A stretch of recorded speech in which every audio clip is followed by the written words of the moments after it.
Super star Rajinikanth இவரோட நடிப்பில் இப்போ கூலி படம் ரிலீஸ் ஆக போகுது. இந்த கூலி திரைப்படத்தை லோகேஷ் இயக்கியிருக்காரு. சன் பிக்சர்ஸ் பிரம்மாண்டமாக ப்ரொடக்ஷன்ஸ் பண்ணியிருக்காங்க. அனிருத் தான் மியூசிக் பண்ணியிருக்காரு. மேலும் இந்த கூலி திரைப்படத்தில் நம்ம சூப்பர் ஸ்டாரோட சேர்ந்து ஷவுபின் ஷாகர், உபேந்திரா, நாகார்ஜுனா, ஸ்ருதிஹாசன், சத்யராஜ், அமீர்கான் போன்ற மிக முக்கியமான நடிகர்கள் நடிச்சிருக்காங்க. ஆகஸ்ட் 14 இந்த படம் பிரம்மாண்டமாக ரிலீஸ் ஆகுது.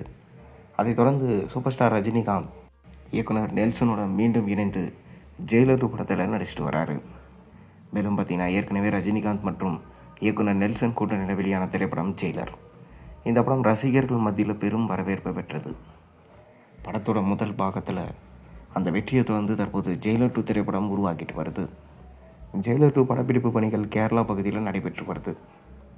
படத்தில் பார்த்தீங்கன்னா தற்போது நடிகர் ஃபகத் ஃபாசில், மோகன்லால், தெலுங்கு நடிகர் பாலையா இணைஞ்சிருக்காங்க.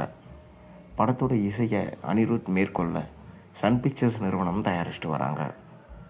படத்தோட ஒளிப்பதிவாளர் விஜய் கார்த்திக் அவர் தான் மேற்கொள்கிறாரு. மேலும் இந்த நிலையில் படத்தில் தெலுங்கு சினிமாவின் முன்னணி நடிகரான நாகார்ஜுனாவை படத்தின் முக்கிய கதாபாத்திரத்தில் நடிக்க படக்குழு பேசியிருப்பதாக தகவல்கள் வெளியாயிருக்கு. ரஜினிகாந்த் நடித்து முடிச்சிருக்க கூலி திரைப்படத்திலையும் நாகார்ஜுனா நடிச்சிருக்காரு. அதன்படி பார்த்தீங்கன்னா ஜெயிலர் 2 திரைப்படத்திலையும் அவர் நடிக்க ஒப்புக்கொண்டதுனால அடுத்தடுத்து ரஜினியோட 2 திரைப்படங்களில் நாகார்ஜுனா நடிக்கிறாரு. மேலும் சமீபத்தில் நாகார்ஜுனா தனுஷ் நடிப்பில் குபேரா திரைப்படம் உருவாக்கியிருக்கு. இந்த படத்தோட கிளிம்ஸ் வீடியோ விட்டுருந்தாங்க. பார்க்குறதுக்கு இந்த டீசர் ரொம்பவே நல்லா இருந்துச்சு. அதை தொடர்ந்து பார்த்தீங்கன்னா குபேரா திரைப்படம் வரும் ஜூன் 20 ரிலீஸ் ஆகுது. மேலும் தொடர்ந்து நாகார்ஜுனா நம்ம சூப்பர் ஸ்டார் ரஜினிகாந்திடம் அடுத்தடுத்த படங்களில் பிஸியாக நடிக்கிறதுனால கண்டிப்பாக சூப்பர் ஸ்டார் ரஜினிகாந்துக்கும் நாகார்ஜுனாவுக்கும் இந்த வருஷம் பிளாக் பஸ்டர் ஆண்டாக அமையும் என்று எதிர்பார்க்கப்படுது. எப்பயும் ஒரு படத்தில் நாகார்ஜுனா நடிக்கிறார்னா அந்த படத்துடைய கதையை வச்சு தான் அவர் நடிப்பார்.